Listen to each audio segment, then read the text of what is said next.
Okay, the next part of example 1 here, we're going to graph y equals 1/3 x squared.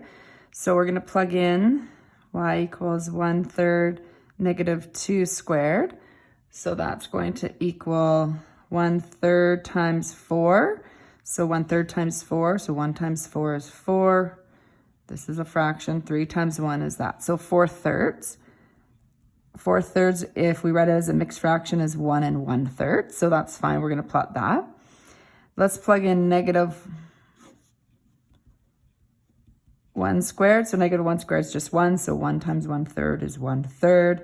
0, we don't need to write that out. 0 squared is 0. So 0 times 0, or 0 times 1/3 is 0.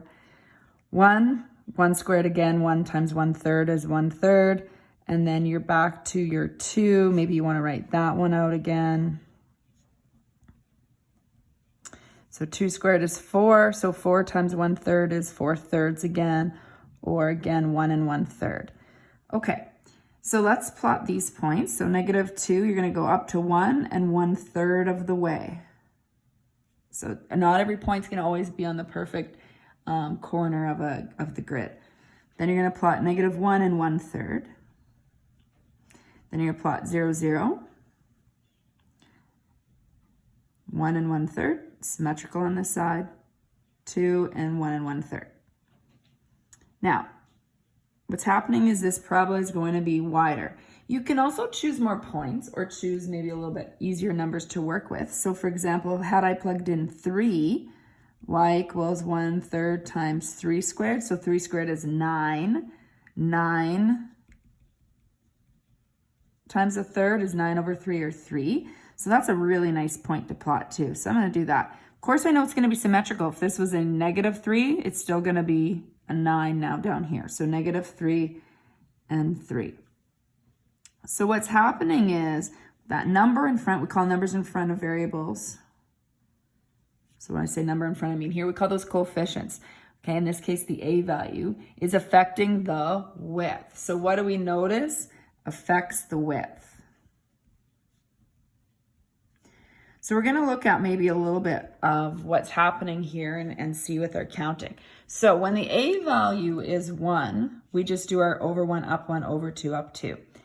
When the a value is 3, what we can do, if we didn't do a table of values, we would start off the same way. We know our vertex is at 0, 0. We'd say over 1, up 1, but now we're going to go 3 times as far. So 1 times 3 is 3. Over 2, normally we'd go up 4, that's 2 squared, but now we went up 3 times that far, so 4 times 3 is 12. So same thing, over 1, normally up 1, but now it's 3. Normally over 2, normally up 4, 4 times 3 is 12. The same thing happened here. Over 1, up 1/3 instead of 1, 1 times 1/3. Your a value then is always how far you go up the first time. So over 1, up 1/3. Over 2, if you don't like that point when you're trying to quickly do the math in your head and you think, okay, normally I go up 4, 4 times 1/3 is 1 and 1/3. I can still do that, but you can always go over 3.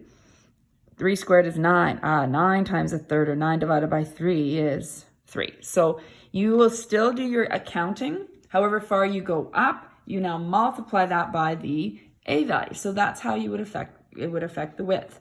The other thing I want to mention is if the number is greater than 1, so 2, 3, 4, 5, etc., and still positive, then it's going to be narrower. When the number is a fraction between 0 and 1, like 1/3, 1/2, 1/4, maybe it's a decimal, 0.2, something like that, it's going to be wider.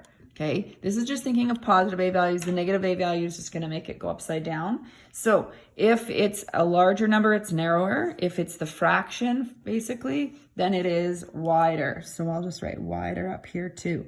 Now, how come? I usually demonstrate this a little bit with an elastic, so I'm trying to get a smaller one. So I'm just using this hair elastic here. If I can kind of try and make that look a little bit more like a parabola, as if this top part weren't here. So if this is y equals x squared, if I times it by 3, what I've done is I've stretched it vertically. So if I've stretched it vertically, see how it actually gets narrower? That's what's happening.